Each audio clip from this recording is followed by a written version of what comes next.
पश्चिम बंगाल में दलितों की आबादी 24% है और आदिवासी वहाँ हैं 6%। अगर दलित आदिवासी को मिला दे तो वहाँ 30% आबादी सिर्फ और दलित आदिवासी की है।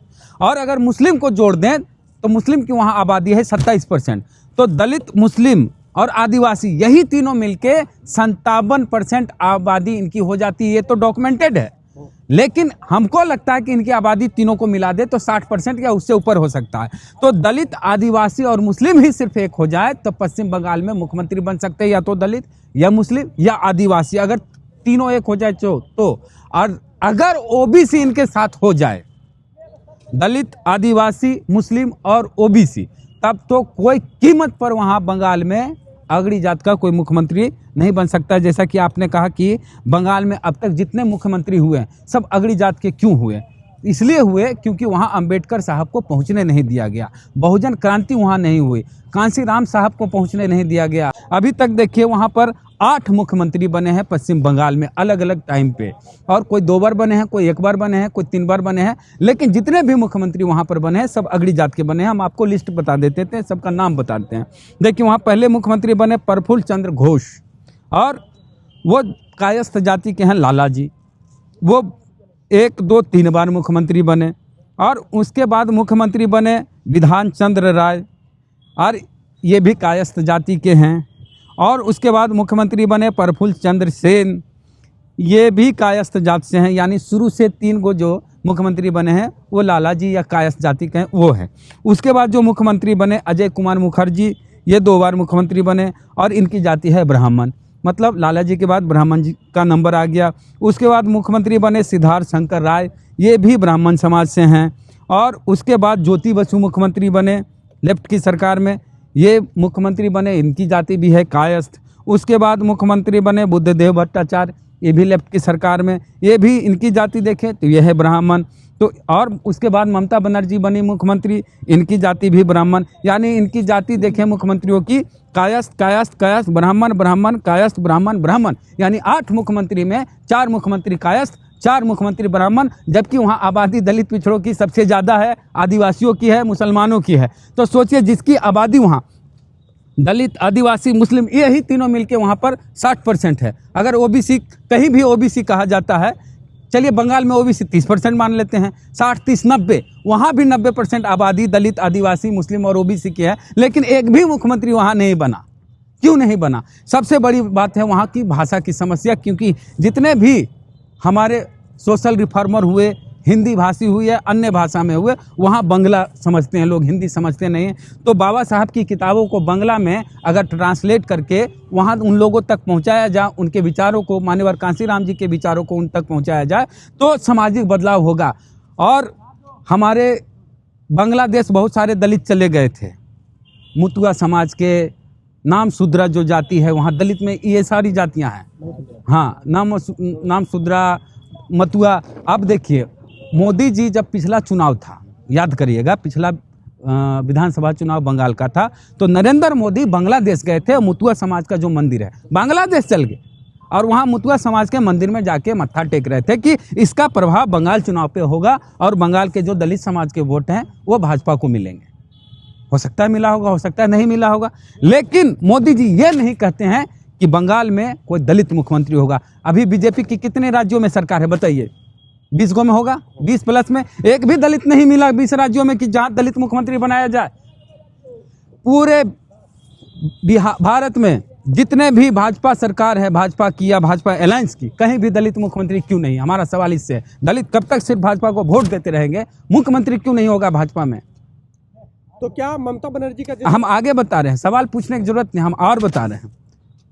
मोदी जी खाली वोट लेते हैं दलित का, कहीं भी दलित मुख्यमंत्री नहीं बनाते हैं बीजेपी से, हाँ, और कहते भी नहीं हैं। बीजेपी में दलित समाज के नेता है, उनको क्या कहें? सारे नहीं, कुछ कुछ तो हैं जो समाज के बारे में सोचते हैं। अब एक चीज उदाहरण बिहार का दे देते हैं। ललन पासवान एक विधायक थे बीजेपी में, बौद्धिक थे और बुद्धवादी थे, बुद्ध को मानने वाले थे, उनका टिकट काट दिया गया। तो बीजेपी में जो ने पीरपैंती विधायक का नाम सुना है, ललन पासवान बीजेपी के विधायक दलित समाज के, जो बाबा साहब की बात करते हैं, बुद्ध की बात करते हैं, उनका टिकट कट जाता है। तो कैसे जो बाबा साहब को मानते हैं, जो बुद्ध को मानते हैं, बहुजन विचारधारा को मानते हैं और बीजेपी में हैं, तो खुलकर नहीं आ पाते हैं। अगर जैसे ही आएंगे तो ललन पासवान की तरह टिकट कट जाएगा। हमने ओबीसी कमीशन बनाया, उसको संवैधानिक दर्जा दिया, 27 ओबीसी के मंत्री बनाए, हाँ, 2 काम क्या हो रहा है? 2 आदिवासी मुख्यमंत्री बनाए हैं उन्होंने। आदिवासी ठीक बनाए, दलित क्यों नहीं बनाए? दलित की आबादी पूरे देश में 20%, बिहार में 20%। आप गंभीर आरोप लगा रहे कि जो बीजेपी में दलित ये भैया पूरे भारत में बहुजनवादी ये नहीं सर, है। आप तो सीनियर जर्नलिस्ट है, आप हमको बताइए कि भारत अभी आप सवाल का जवाब दे रहे हैं, हम हाँ, अभी सवाल हाँ, सवाल आपसे एक ही गो है कि बीजेपी की सरकार कितने राज्यों में है? बीजेपी या उसके अलायंस के मैक्सिमम राज्यों में है। मैक्सिमम में है। एगो दलित नहीं मिला पूरे भारत में। एक दलित मुख्यमंत्री होता तो हम लोग कहते कि भाई हम जिस देश के निवासी हैं उस देश में हमारे समाज का कोई मुख्यमंत्री भी हो है, सकता है बंगाल में अगला मुख्यमंत्री दलित बना दे। तो आप बीजेपी को पैरोकारी करेंगे अगर दलित मुख्यमंत्री घोषित ए भाई, करते हैं ममता बनर्जी से उम्मीद क्या करें? वो भी कौन बहुत अच्छी स्थिति में दलितों को, वहाँ दलित लोग क्या बहुत बड़े बड़े अधिकारी बन गए हैं? जाकर पता कर लीजिए कई गो डीएम दलित हैं वहाँ पर। वहाँ एक चीज बंगाल में हम कह सकते हैं कि दलित के नाम पर इस तरह की खबरें नहीं आती कि घोड़ी पे चढ़ गया तो उसको मारा पीटा गया, मूछ रख लिया दलित तो उसके साथ मारपीट की गई, दलित का अलग से शमशान घाट होगा। ये कल्चरल वाली बात जो है वहाँ नहीं है। लेकिन बंगाल में ये क्यों कह देता है कि बंगाल में दलित जाति है ही नहीं? बहुत लोग जाके सुनिएगा। लेकिन लेफ्ट वाले नहीं, हाँ, लेफ्ट वाले जाति की बात नहीं की, सुनिए तो मेरी बात। रिफॉर्म लागू नहीं किया, तो लेफ्ट, लैंड रिफॉर्म लागू किया। सुनिए, बंगाल में अगर कोई कहता है लेफ्ट हो राइट हो कोई हो ये कहता है कि वहाँ जाति नहीं है, तो वहाँ जाके पूछिए कि झाड़ू लगा रहा है सड़क पे वो पंडित जी हैं क्या? जो बाल काट रहे हैं वो पंडित जी हैं क्या, या कोई दूसरे जात के हैं? वहाँ झाड़ू लगाने वाले दलित, बाल काटने वाले नाई, लकड़ी का काम करने वाले बढ़ी, तो जात कैसे नहीं है? जात हर जगह है। जात के तो अच्छा, ये आप चूंकि बिहार देख रहे हैं, बिहार से कायस्थ समाज के ही राष्ट्रीय अध्यक्ष बनाए गए, क्या लगता है ये बंगाल में चूंकि कायस्थ समाज की सबसे बड़ी आबादी, और आपने खुद बताया ये सर आप ही लोग ब्रांडिंग करते हैं कि जरा सा मैंने देखिए, चार मुख्यमंत्री हुए बंगाल में। नहीं, ये जो लाइन बोले हैं शंभू जी, ये बात सुन लीजिए, इनके तरफ भी दिखाए कि सबसे बड़ी आबादी है कायस्थ समाज की, जबकि हम बात सवर्ण समाज में बोलिएगा, सवर्ण ठीक भाई, तो सिर्फ कायस्थ का वोट ले ले वहाँ। तो क्या हाँ, जब हम बोल रहे हैं कि नहीं, जब यहाँ हमने कहा कि दलित आदिवासी की आबादी वहाँ 30% है, 24% दलित और 6% आदिवासी, 27% मुस्लिम, मानिए तो 30%, तो मिला के कितना हो गया? 60%। जब 60% आबादी दलित आदिवासी और मुस्लिम की है बंगाल में, तो वहाँ दलित आदिवासी मुस्लिम मुख्यमंत्री क्यों नहीं? तो क्या ये लेफ्ट वाले भी क्यों नहीं बनाए? अरे लेफ्ट वाले लेफ्ट वाले भी देश में कहीं भी कोई दलित मुख्यमंत्री नहीं है। देखते हैं। हम किसको बोले?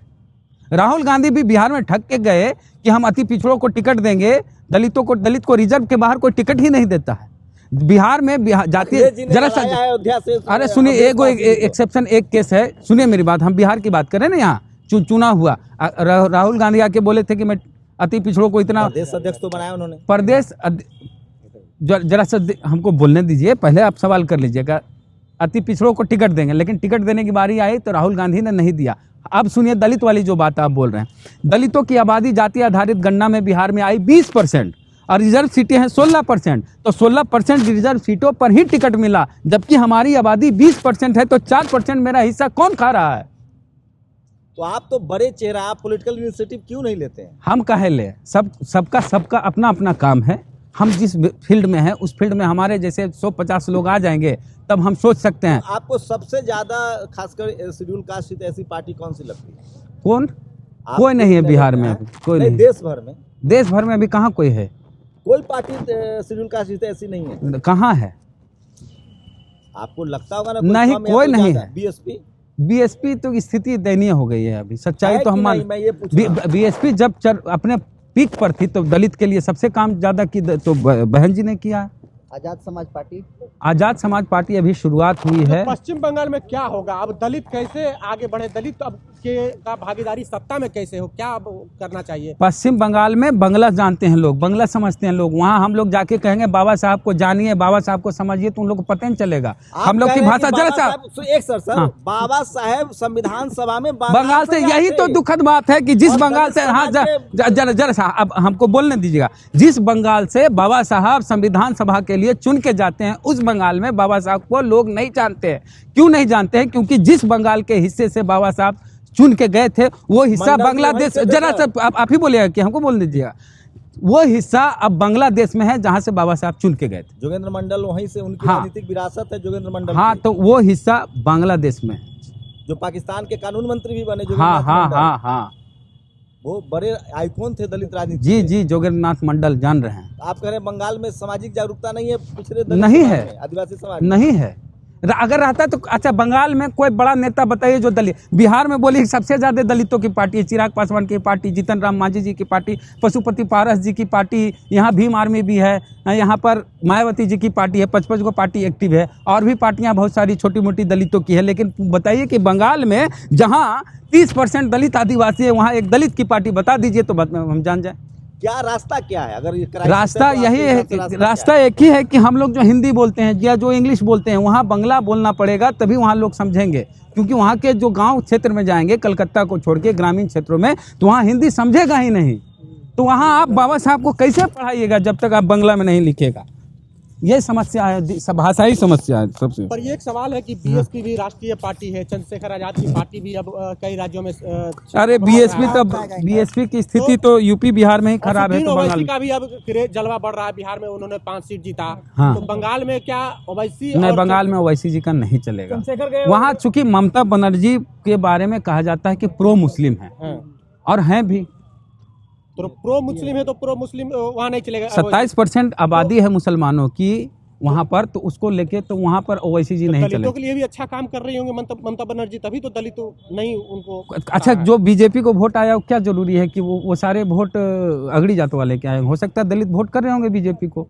हम आप यहाँ बैठ के कैसे पता कि नहीं का? जब नाम सुधरा के नाम पर, और सीटें तो बढ़ी, 70+ सीटें आई ना बीजेपी को, कैसे आई? हो सकता है दलित वहाँ के वोट कर रहे हो। मानते हैं कि बंगाल में बीजेपी, वहाँ कहा जाता है जो एनालिसिस है दिल्ली में बैठे पत्रकारों का, कि जनरल कैटेगरी का वोट ममता जी के साथ जाता है, पहले लेफ्ट के साथ जाता था। हाँ, बीजेपी ओबीसी एससी वोटों पर फोकस कर रही है। ठीक करना चाहिए, क्या दिक्कत करे? अगर बीजेपी भागीदारी देती है, कहती है मुख्यमंत्री हो, ये किसी भी दल का, देखिए हम तो दलित समाज में पैदा हुए, या कोई भी व्यक्ति दलित समाज में पैदा हुआ, वो किसी भी पद पे चल जाएगा तो अपने समाज के प्रति उसके मन में कुछ तो भावना रहेगी, कुछ तो अच्छा करेगा, संविधान को कुछ तो ढंग से लागू करेगा। ठीक है, बीजेपी का ही मुख्यमंत्री हो, मोहन यादव हैं, आरक्षण को लेकर काम कर रहे हैं कि नहीं कर रहे हैं? 27% आरक्षण की बात। अच्छा, आरक्षण, ओबीसी आरक्षण को लेकर अड़े हुए हैं, तो हो सकता है बीजेपी का ही मुख्यमंत्री हो। अच्छा बताइए, पूरे देश भर में 27% ओबीसी का आरक्षण है, बंगाल में 17% है, वहाँ भी होना चाहिए 27%। EWS तक सब जगह 10% लागू कर दिया गया, तो वहाँ लड़ना नहीं जान रहा है लोग, वहाँ कोई लोहिया नहीं पहुँचे हैं। अरे यहाँ राजनीति किन के नाम पे होती? लोहिया, जयप्रकाश, सब हिंदी भाषी हैं। यूपी, बिहार, रामस्वरूप वर्मा, कहाँ रामस्वरूप वर्मा की बात विचार वहाँ पहुँचेगी? जोगेंद्र नाथ, हाँ, बहन जी के बाद चंद्रशेखर भी आगे आ रहे हैं दलित राजनीति को। चंद्रशेखर आजाद रावण जी को जाना चाहिए बंगाल। अगर चंद्रशेखर आजाद रावण बंगाल जाते हैं और वहाँ किसी ऐसे युवा को पकड़ते हैं, साथ में लाते हैं जो हिंदी बंगला दोनों जानते हो, और चंद्रशेखर रावण, देखिए एक चीज यही पे जोड़ना, लड़ना चाहिए गठबंधन में। जरा किसके साथ वहाँ गठबंधन करेंगे? इंडिया या एनडीए? नहीं, बंगाल में अकेले होना चाहिए, बीएसपी के साथ। बीएसपी के साथ। अगर बीएसपी के साथ रावण आ जाते हैं तो रावण का भी भला होगा और आकाश आनंद का भी भला होगा, उससे सबसे ज्यादा भला दलित समाज का होगा। चंद्रशेखर आजाद आएंगे बंगाल में तो क्या करिश्मा हो जाएगा? चंद्रशेखर आजाद रावण के बंगाल में जाने से अचानक कोई करिश्मा नहीं होगा, जो बात स्पष्ट है। चंद्रशेखर आजाद रावण बंगाल जाएंगे, और एक ऐसे, देखिए मोदी कई जगह भाषण देते हैं तो उसके साथ जो खड़ा व्यक्ति होता है, ट्रांसलेटर होता है, उनकी भाषा में बात करता है। और एक बार आप देखेंगे अमित शाह की बोलेंगे, जितना बोले हैं उतना ही बोले, ज्यादा मत बोलो। देख रहे थे, एक वीडियो वायरल हुआ है, ट्रांसलेटर कुछ ज़्यादा ही बोल रहा था। तो कहना है कि चंद्रशेखर आजाद रावण जहाँ भी जाएं बंगाल में, अपने साथ एक स्पष्ट बोलने वाला, जो कम्युनिकेशन का विद्यार्थी अगर हो, जो बंगला जानता हो, ज़्यादा बेहतर होगा। जो कुछ चंद्रशेखर बोले, जिस लहजे में बोले, जिस अंदाज में बोले, ऐसा नहीं कि चंद्रशेखर दहाड़ रहे हैं कि वहाँ मनुवादियों की छाती पर चढ़ना है और वहाँ पर ट्रांसलेटर बोलेगा मनुवादियों की छाती पे चढ़ना है, तो मजा नहीं। जिस अंदाज में रावण बोलेंगे कि दलितों को अधिकार दिलाना है, उसी बेस में, उसी अंदाज में, उसी टोन में, उसी टेम्पो में ट्रांसलेटर भी बोले। और देखिए धीरे धीरे, पहले तो रावण को लोग जानेंगे, उसमें समय लगेगा कि कोई चंद्रशेखर आजाद रहा। अब कलकत्ता के लोग जानते आप होंगे। कह रहे हैं कि चंद्रशेखर आजाद को देश भर में लोग जानते ही नहीं है। हम बोल रहे हैं हिंदी भाषी, हिंदी पट्टी में जानते हैं, बिल्कुल जानते केरल हैं। में उनकी 1 लाख हाँ, की रैली हो केरल जाती में है। इंग्लिश जानते हैं ना लोग। बंगाल में 10,000, 15,000, 20,000 की रैली होती है। 10,000, 15,000, 20,000 एकदम इंटायर बंगाल में नहीं होती है। बड़ा देखिए बड़ा बंगाल में कहाँ होता है, सुनिए, बंगाल में कलकत्ता के आसपास कर लेंगे, झारखंड बॉर्डर पे कर लेंगे, लेकिन आप बांग्लादेश, बीएसपी वहाँ से चुनाव जीतती रही है बंगाल में।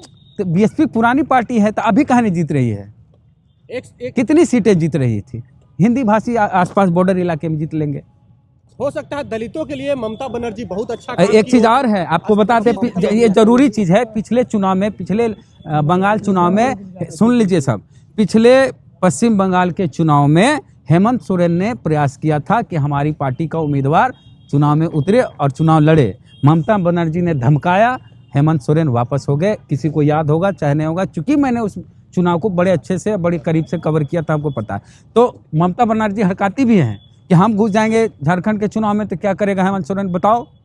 मेरे क्षेत्र में कैंडिडेट दे रहा है, तो हेमंत सोरेन तो बैक हो गए। लास्ट सवाल सर, बंगाल में एनडीए या इंडिया, बंगाल या में, तीसरी पार्टी? बंगाल में न एनडीए को आना चाहिए न इंडिया को आना चाहिए, और दोनों में से कोई आए तो किसी एक ऐसे समर्थन के साथ आए जो बहुजनों के कंट्रोल में हो। अच्छा सर, एमपी के क्या ग्वालियर क्या में फुरफुर उड़े नहीं। हम एक ही चीज, हम लोग का सपना हो, बाबा साहब ने क्या कहा था कि हमको शासक बनना है। अब पश्चिम बंगाल में हम लोग शासक बन ही नहीं रहे हैं। हमारा कोई मंत्री का नाम नहीं था। दलित मंत्री का नाम बताइए बंगाल में कोई?